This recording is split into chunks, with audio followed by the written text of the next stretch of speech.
El consejero electoral Ciro Murayama escribió, y a partir de este lunes estará en todas las librerías, supongo, el libro La democracia a prueba, en ediciones Cal y Arena.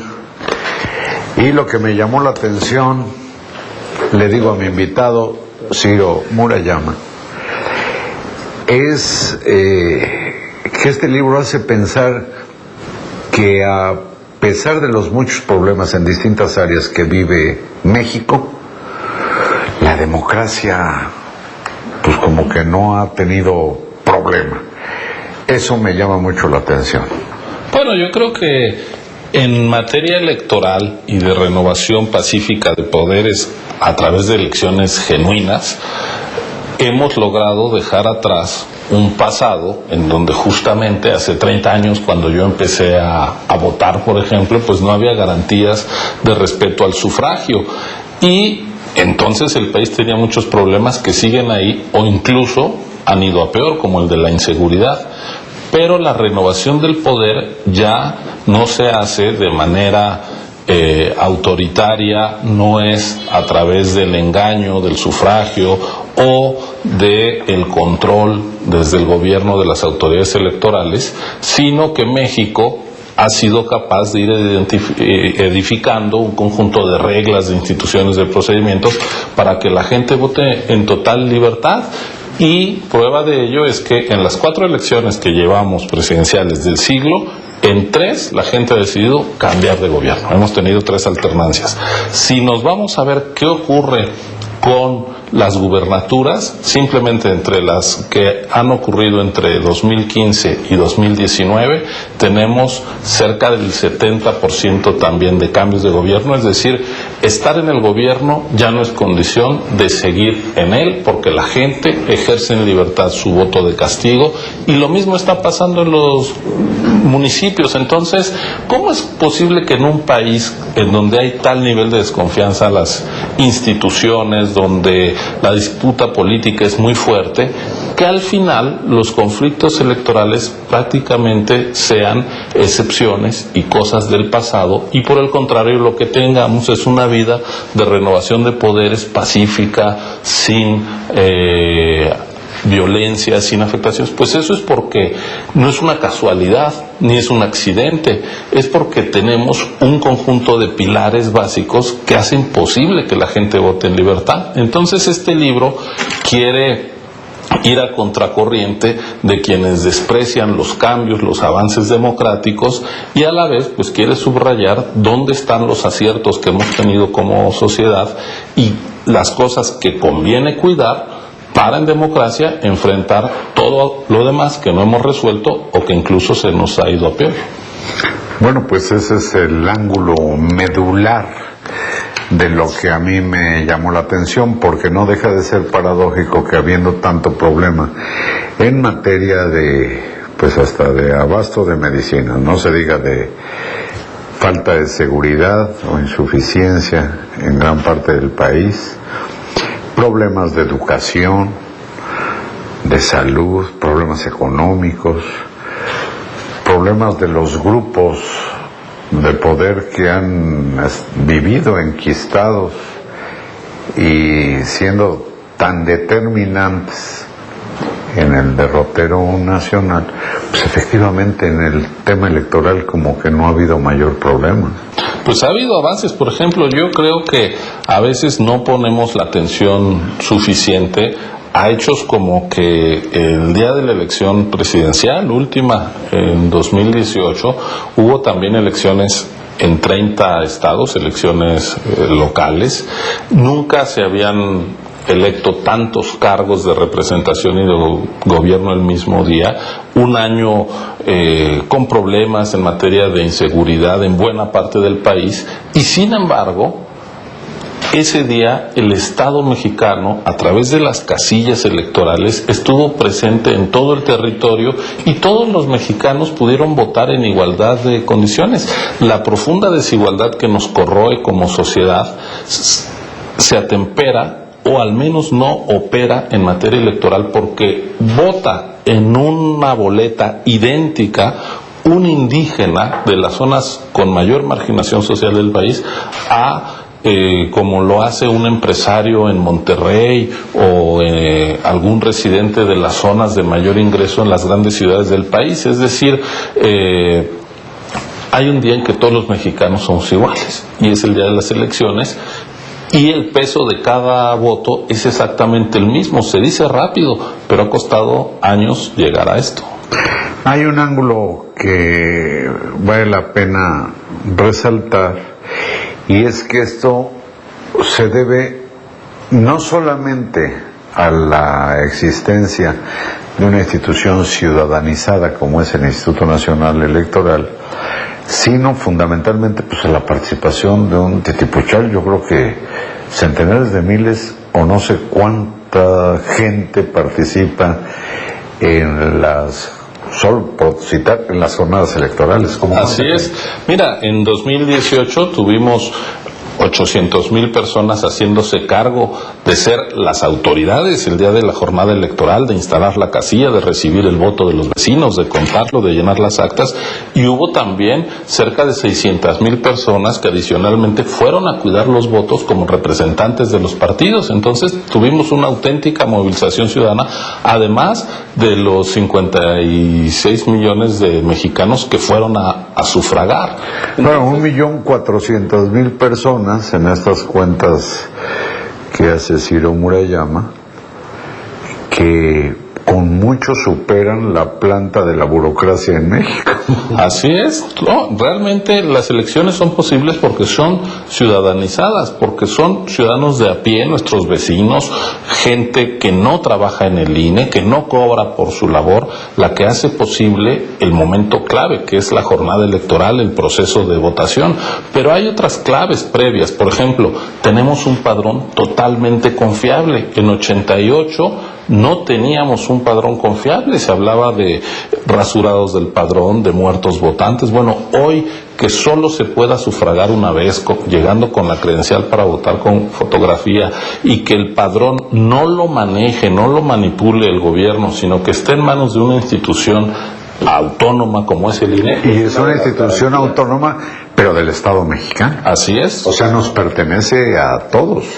Otra clave es que se ha avanzado en las condiciones de la equidad, es decir, hay un piso de financiamiento público, un acceso a los medios de comunicación por parte de todos los partidos y candidatos, que ha quitado las asimetrías del pasado, donde el candidato del partido en el gobierno pues estaba todo el día presente y la oposición apenas se podía seguir su presencia, sobre todo en radio y televisión. Los propios medios han sido parte de la democratización, porque ya lo que vemos es que no hay algún actor político que goce de la unanimidad o de la obediencia de los medios de comunicación. Es decir, esta ha sido una obra colectiva de generaciones de mexicanos, y yo creo que eso hay que preservarlo y hay que cuidarlo, porque prescindir de una institución electoral autónoma, de un padrón confiable, de condiciones de equidad, pues podría llevarnos a retrocesos, y lo que estamos viendo en distintos lugares del mundo justamente son retrocesos. Y a mí me parece que con el enorme malestar que hay en nuestro país porque las cosas no van bien en materia de seguridad, salud, educación, economía, pues no nos llevaría a un mejor escenario el incluso deshacernos de aquello que nos ha permitido renovar a los poderes de manera pacífica. Es decir, no le sumemos a todas las broncas que ya tenemos la conflictividad y la violencia política. Bueno, precisamente el riesgo de que los mexicanos perdamos esta gran conquista que es el de las elecciones libres, transparentes, pues ya con pocos litigios en el Tribunal Electoral, por cierto. Pero bueno, el Tribunal Electoral también, dentro de las instituciones que se han fundado para esto, el predicado que tiene la portada de este libro con un cuadro pues muy llamativo de José Clemente Orozco, pues se ve a un sujeto que está en el centro, ante quienes se postran pues hasta las momias. Y dice el predicado: a las democracias les acecha a la vuelta de la esquina el peligro de los retrocesos autoritarios. Y decías que esto ocurre en el mundo. Así es, lo hemos visto. Entonces hay que preservar esta libertad que tenemos de elegir a quienes nos gobiernan, aunque alguna vez a mí me dijo un hombre muy sabio, el Meme Garza, cuando le dije, oye Meme, que los pueblos tenemos los gobiernos que merecemos, me dijo, no Carlitos, no seas tonto, si tuviéramos los gobiernos que merecemos, los gobiernos serían peores, Carlitos. Bueno, yo creo que la democracia ha muerto muchas veces a lo largo de la historia. Es decir, yo aquí lo que subrayo es que incluso en México, en 200 años de vida independiente, por fin tenemos 2 décadas en las que tenemos renovación de los poderes plenamente democráticas. Y alternancia. Es una excentricidad La mejor prueba son las alternancias, precisamente. Y como la democracia no ha sido el estado de cosas natural de la República, sino algo que ha costado mucho, hay que cuidarlo. Ciro Murayama, yo le voy a pedir que permanezca aquí porque, según yo, algunas sombras se ciernen sobre el Instituto Nacional Electoral. ¿Aguantas aquí? Claro que sí, encantado. Muchas gracias, consejero Ciro Murayama, muchas gracias a ustedes y hasta mañana.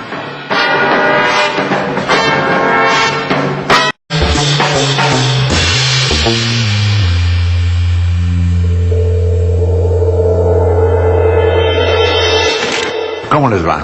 Sigo aquí con el consejero electoral Ciro Murayama. Anoche hablamos de este que viene a ser el 4º o 5º libro de su autoría y tiene otro tanto en coordinación de diferentes temas, pues hasta de economía. Tú eres economista, ¿no? Así es. Hasta de economía del deporte. De fútbol, en el Mundial de 2014 hizo un libro sobre el fútbol. Le gustan las piernas velludas.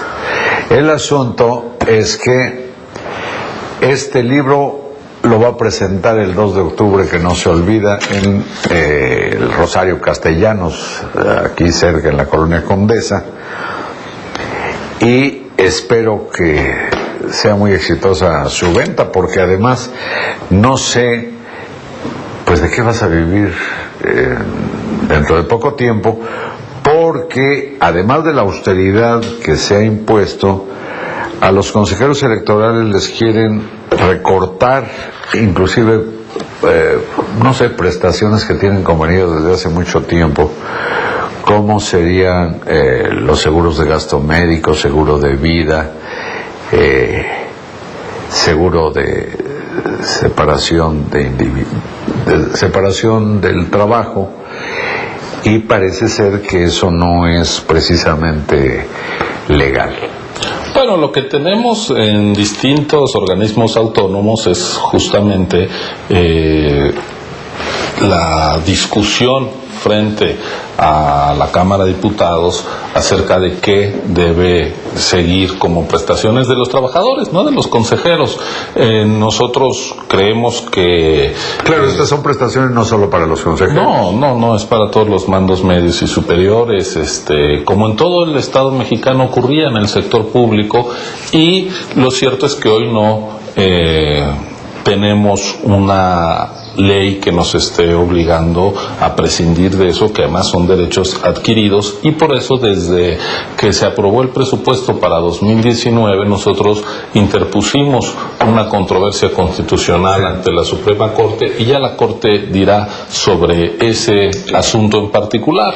Ahora, lo más importante del presupuesto del INE, más allá de lo que representa algunas prestaciones para 11 consejeros, que la verdad no pinta nada en términos presupuestal, es que podamos hacer las elecciones, y eso puede estar en riesgo.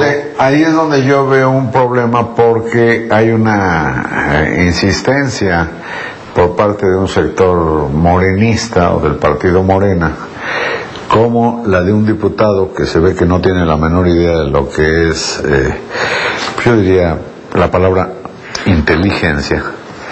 Se llama Sergio Gutiérrez, que propone recortarle 1,000 millones de pesos más al instituto, y entiendo que ya el año próximo arrancan las elecciones mucho más complejas de la historia, ante las que palidecen las que se celebraron en 2018.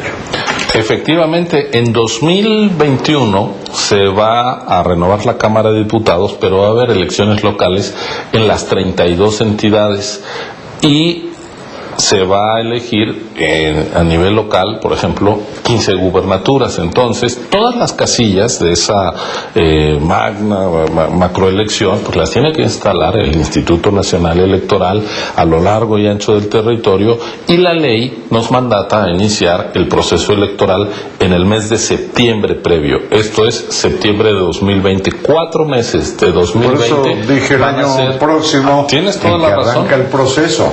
Y hay que instalar los consejos donde están los ciudadanos tomando decisiones. Hemos hablado de que se trata de elecciones ciudadanizadas. El INE es un facilitador de que los ciudadanos se hagan cargo de las decisiones clave en los procesos electorales, y eso empieza a correr. El que se llegara a dar un recorte, por ejemplo, de esa magnitud, pues pondría en riesgo la renovación de todos estos cargos de elección popular, y yo creo que generaría un problema incluso al gobierno mismo el que se pusiera en riesgo la renovación de la Cámara de Diputados. A nadie le conviene que las elecciones se vuelvan un problema, que la realización de las elecciones se ponga en duda. Eso sería un retroceso histórico, precisamente, pegaría a la economía, en fin. Es precisamente lo que platicamos anoche a propósito de tu libro La democracia a prueba, de que pues todo el sistema electoral es lo que mejor ha funcionado en los últimos, yo creo, 25 años, como para andarle regateando recursos que solo llevarían a la chatarrización de la democracia mexicana. Pero están ustedes con esa responsabilidad de organizar las elecciones del 21, y además tendrán en marzo del año próximo que recibir a despedirse de 4 consejeros actuales y recibir a los que los suplan, y que designará, entiendo, el Congreso, ¿no? La Cámara de Diputados, nada más la Cámara de Diputados, con una votación de 2/3 partes, es decir, esta regla presupone que tiene que haber un amplio consenso entre las fuerzas políticas para definir quiénes son las personas que van a hacer el arbitraje electoral. Cuando a nosotros nos nombraron al nacimiento del INE en 2014, pues justamente hubo ese acuerdo de que había una serie de perfiles que les generaban confianza a las distintas fuerzas políticas, a los distintos partidos. Después hubo una renovación a los primeros 3 años de 3 colegas, y ahora se vence el periodo de 4 compañeros de los 11, y pues va a ser muy importante que esta designación sea justamente fruto del consenso y no la imposición de un partido o de un bloque partidista, porque la única vez en que se excluyó, por ejemplo, algún partido importante de la oposición en la conformación del Consejo General del IFE fue en 2003, cuando terminó aquel Consejo General de Woldenberg, Merino, Jacqueline Pechard, todos ellos, que fue de consenso y fue un consejo muy exitoso, la primera alternancia. Después, en la Cámara de Diputados no se pusieron de acuerdo y nombraron un consejo que fue el que le tocó organizar las elecciones de 2006, que fueron tan conflictivas. Entonces, es importantísimo que la autoridad electoral sea fruto de grandes consensos y no la imposición de una parte. Si los distintos partidos no tienen confianza en el árbitro antes de que inicie el partido, pues eso ya te habla de que puedes tener un partido muy ríspido. Hemos logrado dejar atrás la conflictividad electoral en el país. Vamos, hay algunos casos puntuales, Puebla el año pasado, en fin, que después se van resolviendo, pero es importante que de cara a la elección de 21 y 24, que son las que les van a tocar organizar a los nuevos colegas que sean designados, pues que tengan el respaldo más amplio, que sean gente digna de la confianza de los distintos actores políticos y no solo gente identificada, por ejemplo, con el partido que gobierne. Eso sería, yo creo, un error. Bueno, precisamente en esto de los lapsos por los que son seleccionados los consejeros electorales, en el caso del consejero presidente Lorenzo Córdoba, y entiendo que el tuyo, están designados por 9 años. Así es, cuando se... ¿Concluyen cuándo? Creó el INE en 2014, los 11 consejeros que fuimos nombrados recibimos nuestra encomienda por distintos periodos para permitir la renovación escalonada hacia el futuro. Entonces hubo 3 consejeros que duraron 3 años y los cuales ya cambiaron. Hubo 4 consejeros que duraron 6 años, que es el periodo que está por concluir en marzo próximo, en abril de 2020 tienen que estar ya los nuevos, y nosotros, el consejero presidente, la consejera Fabel, el consejero Ruiz y un servidor, duramos 9 años, por lo cual concluimos en abril de 2023 nuestro encargo. ¿Y esto porque se les tuvo mayor confianza o fue el resultado de una lotería? No, hubo un comité de expertos que armó quintetas, y hubo quintetas por 9 años. Entonces los que fuimos de esas quintetas seleccionados por 9 años, pues es el encargo que duraremos. Entonces yo supongo que tuvo que ver pues con la valoración de nuestros perfiles, en fin, en general. También había gente muy experimentada, sí, claro, con 3 años y con 6. Sí, hay de aquel que se siente la última Coca-Cola del desierto. Pues mira, tuvimos esa designación, son los periodos que hay que cumplir, y pues me decías, lo que vas a hacer, pues me iré a la universidad de regreso, que es a donde he pertenecido siempre. Estaba Ciro Murayama, quien goza pues del aprecio de la comunidad, no se diga de la gente de su propia carrera, que es economista. ¿Qué terminaste haciendo en las elecciones tú? Pues cuando regresé, contando dinero, no. Cuando regresé del doctorado a México, estaba la huelga aquella que ¿regresaste de dónde? De la Universidad Autónoma de Madrid, donde estudié el doctorado en economía, y al volver a México la UNAM estaba en huelga, entonces no pude reincorporarme a mi centro de trabajo, y un conocido de la universidad, profesor, aunque no me dio clase a mí directamente, José Woldenberg, me invitó a trabajar como asesor suyo a la presidencia del IFE. Así es como se dio mi importación de temas económicos a temas político-electorales. Empecé a estudiar cosas de elecciones, seguí escribiendo, y gracias a eso me designaron consejero años después. Por eso ando metido en sus últimos libros han sido precisamente del tema electoral. Pero yo espero, Ciro Murayama, que el Instituto Nacional Electoral y tu cambio de giro de economista a consejero electoral, pues se dé en el clima de libertad y de respeto institucional de que ha gozado el INE y la ciudadanía que participa en las elecciones, y que preserve esta institución. Yo creo que su bien más preciado, que es la autonomía. Sí, nosotros no fuimos un instituto que estuviera al servicio del PRI, de Peña Nieto, tampoco lo seremos de Morena. Esa es nuestra encomienda, la autonomía, está al servicio de la ciudadanía. ¿Fue de Calderón? Tampoco, ¿Fue de Fox? Tampoco, ni de Zedillo, ¿no? Ha sido un instituto que no está a las órdenes de ningún presidente y no tiene que estar a las órdenes de este. Pues qué bueno, Ciro Murayama. Gracias por esta conversación. Gracias a ti, Carlos. Gracias a ustedes y buenas noches.